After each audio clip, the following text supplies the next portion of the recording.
শহীদ রাষ্ট্রপতি জিয়াউর রহমানের ৪৫তম শাহাদাত বার্ষিকী উপলক্ষে শহরের টাউন ক্লাব মাঠে ২,০০০ পরিবারের মধ্যে উপহার সামগ্রী হাতে তুলে দেন জেলা বিএনপির সাবেক সদস্য সচিব গাজী ওয়াহিদুজ্জামান লাবলু। এ সময় উপস্থিত ছিলেন বিভিন্ন স্তরের নেতৃবৃন্দ। পিরোজপুর থেকে ফেরদৌস ওয়াহিদ রাসেলের পাঠানো তথ্যচিত্রে থাকছে বিস্তারিত।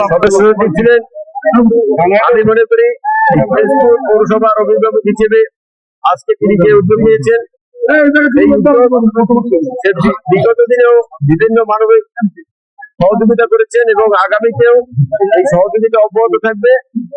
আমরা তার সার্বিক মঙ্গল কামনা করছি। ধন্যবাদ।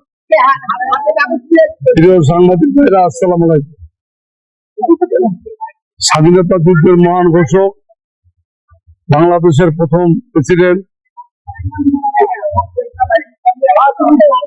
আমাদের সকলের প্রধান প্রিয় নেতা শহীদ রাষ্ট্রপতি জিয়াউর রহমানের ৪৫তম শাহাদাত বার্ষিকী উপলক্ষে তার রুহের মাগফিরাত কামনার জন্য আজকে এই গরিব এবং দুস্থ মানুষের মাঝে খাদ্য সামগ্রী বিতরণের আয়োজন করেছি এবং আজকে প্রায় ১৫ থেকে ২,০০০ লোকের খাদ্য সামগ্রী দেব এবং এই আমার খাদ্য সামগ্রী বিভিন্ন সময়ের চলমান থাকবে। আমরা আমাদের নেত্রী দেশনেত্রী বেগম খালেদা জিয়ার রুহের মাগফিরাত কামনা করছি।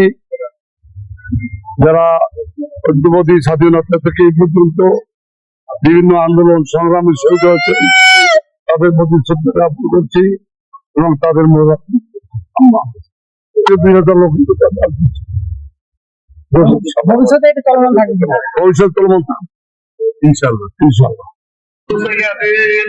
ইয়া রাব্বুল আলামিন যাকে উদ্দেশ্য করেন ইয়া রাব্বুল আলামিন আল্লাহ বিএনপির রাষ্ট্রপতি, আল্লাহ শহীদ রাষ্ট্রপতি জিয়াউর রহমান সাহেবের আল্লাহ ৪৫তম শাহাদাত বার্ষিকী উপলক্ষে আল্লাহ খাদ্য বিতরণ অনুষ্ঠানে ইয়া রাব্বুল আলামিন যার উদ্যোগে আল্লাহ সাবেক সদস্য সচিব ওয়াহিদুজ্জামান লাবলু গাজীর আল্লাহ নেক্সরাতের ইয়া রাব্বুল আলামিন যে খাদ্য বিতরণ অনুষ্ঠানের আয়োজন করা হলো, আল্লাহ আমাদের এই আয়োজনকে আপনি কবুল করিয়া নিন। আলামিন ওয়াহিদুজ্জামান লাবলু গাজীর মনের নেক মাকাসাদকে আপনি পুরা করিয়া দিন। আল্লাহ আগামীতে ইয়া আল্লাহ তাকে